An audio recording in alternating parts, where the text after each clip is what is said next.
ভরসা রাখবে এবং এটার জন্য আমাদের কারোর কোনো ক্রেডিট নেই। আমাদের ক্রেডিট একটা ছেলে, যে ছেলেটা আমাদের ছেড়ে চলে গেছে, আমাদের চোখ খুলে দিয়ে গেছে, এতগুলো শিল্পী, এতগুলো কলাকুশলী সবার জন্য। ঠিক সেইভাবে আমাদের ফিল্মের প্রডিউসার, ফিল্মের কাজের ধরনটা আলাদা বলে তাদের সঙ্গে আলাদা বসে ঠিক একই রকমভাবে ইভেন ইন্স্যুরেন্স থেকে শুরু করে এটা টেলিভিশনের জন্য, ফিল্মের জন্য এবং পুরো সিনেমা যাতে ইনশিওর হয়, যেটা অল ইন্ডিয়াতে আছে, সেই ইন্স্যুরেন্সের জায়গা থেকে শুরু করে সবটা তারা আমাদের সঙ্গে আছে। আমি আবার বলছি, এটা ফ্যামিলির মতো এবং তারও লেখাপড়া হয়েছে, সেটাও হয়তো 3-4 দিনের মধ্যে, 5 দিনের মধ্যে কিছু কিছু কাজ আছে এবং ফাইনালি আমাদের যেটা আমাদের সুনিশ্চিত করা, আমাদের নিজেদের লাইফ সেটা সুনিশ্চিত করা, সেইটা হয়ে গেলেই শুটিং শুরু হবে, সেরকমই কথা আছে। সেটা হওয়াটা খুব দরকার। আমরা শিল্পী ছাড়াও তো আমাদের অন্য পরিচয় আছে, পারিবারিক সম্পর্ক আছে এবং তারাও তো চাইবেন আমরা যাতে সুস্থভাবে বাড়িতে ফিরি, সেটা আগে সত্যিই সুনিশ্চিত হওয়া খুব দরকার। এরকম অনেক ঘটনা হয়েছে, রাহুলদার মতন হতে হতে হয়তো অনেকে বেঁচে গেছে, এরকম অনেক কাহিনী আছে যেগুলো আমরা জানি না হয়তো। আর একটা রাহুলদা যাতে না চলে যায়, রাহুলদাকে তো ফিরিয়ে আনতে পারবো না, এটা বড় আক্ষেপ আমাদের কাছে, কিন্তু আরেকজন যাতে না চলে যায় সেই জন্য এই সিদ্ধান্ত নিশ্চয়ই খুব তাড়াতাড়ি চলবে। Thank you so much. শুটিংয়ের সময় কলাকুশলীদের সুরক্ষা নিয়ে দীর্ঘদিন ধরেই লড়াই করছি, আলোচনা করছি, কিন্তু আমরা সেটা সম্পূর্ণভাবে করে উঠতে পারিনি। আজকে রাহুল অরুণোদয় ব্যানার্জি যে মর্মান্তিক মৃত্যু, সেখানে ফেডারেশন, আর্টিস্ট ফোরাম সবাইকে এই শুটিংয়ের সময় সুরক্ষা নিয়ে নতুন করে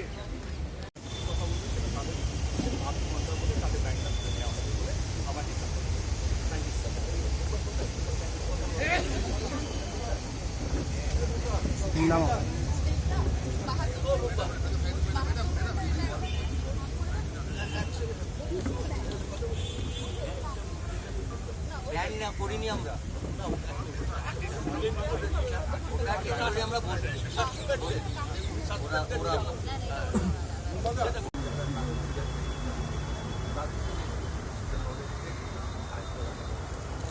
রাহুল ওই প্রোডাকশনের সঙ্গে যুক্ত, ওই নামের সাথে যুক্ত, তাদের কারোর সঙ্গে আমরা কোনো কাজ এই মুহূর্তে থেকে করবো না যতক্ষণ না নয় পাবলিকলি বা কোর্ট থেকে আমরা জানতে পারি যে আমাদের রাহুল, আপনাদের রাহুল কী করে আমাদের ছেলে আবে ছেলে। আমাদের একটাই তার চেহারাটা চাই, জানতে চাই, তাই তো। আর কর্মবিরতি নেই, কাল থেকে আমরা কাজ শুরু করছি। ওই আবার বলছি, টেলিভিশন বলি, ফিল্ম বলি, সব কিছুতেই কাজ শুরু হবে। কল আছে, এরকম আমাদের অ্যাম্বুলেন্সের ব্যবস্থা, মানে যেখানে যেখানে মানে সবটাই আমাদের একটা সুন্দর করে নিয়ম বানানো হচ্ছে এবং টোটালটাই তোমরা পাবে। দিদি, আউটডোরের ক্ষেত্রে যেটা দেখা গিয়েছিল যে সেখানে কোনো রকম এমার্জেন্সি ডক্টর কিংবা এমার্জেন্সি ফ্যাসিলিটি, সেগুলো আউটডোরটা একটু বলুন। আউটডোরটা নিয়েও আমাদের আউটডোর এবং ইনডোর সবটা নিয়েই আমাদের যাতে একটা সুন্দর আউটডোরে যাতে ডক্টর অন কল থাকেন বা আমাদের সেখানকার যে লোক, মানে যেখানে আমরা শুট করতে যাবো তার ডিটেলসটাই তোমরা এখানে পেয়ে যাবে। সেখানকারও আমাদের সেই আমরা যেন যখন রেকি করতে যাবো তখন সেই অ্যারেঞ্জমেন্টটা যাতে আমরা করতে পারি সেগুলো আমরা। কর্মবিরতি তোলা নিয়ে কোনো কথা এখন আমাদের দুজনের মিটিং হয়েছে, এরপরে ফেডারেশন এবং আর্টিস্টরা মিটিং করবেন, তারাই আপনাদের জানিয়ে দেবেন। আচ্ছা, মানে এখনো পর্যন্ত কর্মবিরতি আমার মনে হয় না এটা খুব একটা বড় সমস্যা হবে বলে। আচ্ছা, এটুকু বলতে পারি। আমাদের একটি মিটিং হলো সুরক্ষা ব্যবস্থা নিয়ে এবং ওরা যে এসওপিটা তৈরি করেছেন সেটা আমাদেরকে দিলেন এবং তারা আমরা এখন ইনিশিয়ালি দেখলাম, দেখে অলমোস্ট সব পয়েন্টগুলোই আমাদের কাছে খুব যুক্তিযুক্ত মনে হয়েছে। এরপরও কয়েকটা জায়গায় আমরা কিছু ল্যাঙ্গুয়েজ একটু চেঞ্জ করার জন্য বা দু একটি জায়গায় আমাদের একটু চেঞ্জ করতে হবে, সেগুলো ওদেরকে আমরা জানিয়েছি। ওরা ওনাদের এসওপিটা আমাদের কাছে পাঠালে আমরা বাকি আমাদের যারা প্রডিউসাররা আছেন তাদের সঙ্গে আলোচনা করে কথা বলে আশা করছি আগামী 10-15 দিনের মধ্যে ফাইনাল এসওপিটা আপনাদের সামনে আমরা তুলে ধরতে পারবো।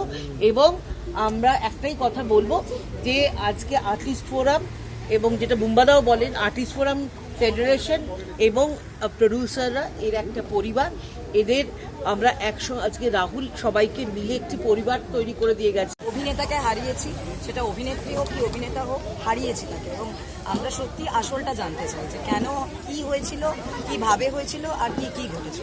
অর্পিতাদি, তোমরা কি কখন নিশ্চয়ই লাইফ রিস্কিং দেখো, ইন্ডাস্ট্রির বুম ভেঙেছিল, কিন্তু ফোরগ্রাউন্ডে হয়তো অনেক সময় আমরা আসতে পারি না, ফোরগ্রাউন্ডে আমাদের কাজের এতে তা নয়, এটা দরকার ছিল। এটা সত্যি কথা বলতে গেলে একটা প্রকার রাহুলদা হয়তো একটা অরুণোদয় চলে গেছে এবং চলে গিয়ে এমন একটা রেভলিউশন হওয়ার প্রয়োজন, সেই রেভলিউশনটা বোধহয় শুরু হয়ে গেছে আমার এটাই মনে হয়, এবং যেটা হচ্ছে একদম ঠিক আছে। একজন অভিনেতার প্রাণ গেল, তারপরে এটা করতে হলো, তার আগে কি করা উচিত ছিল? দেখো, এটা তো এই মুহূর্তে আলোচনা করে লাভ নেই। এখন যেটা সামনে, যেটা প্র্যাকটিক্যাল, সেটাকে দেখতে হবে। এখন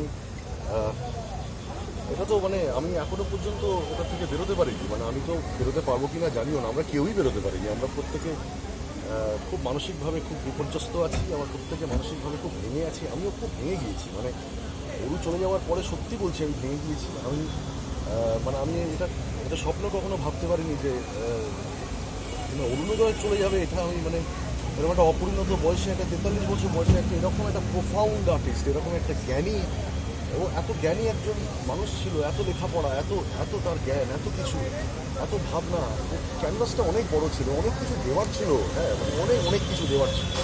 এন্টারটেনমেন্ট নিউজের আপডেট পেতে টলিউড স্টার চ্যানেলে চোখ রাখুন এবং সাবস্ক্রাইব করে অল বাটনে ক্লিক করুন।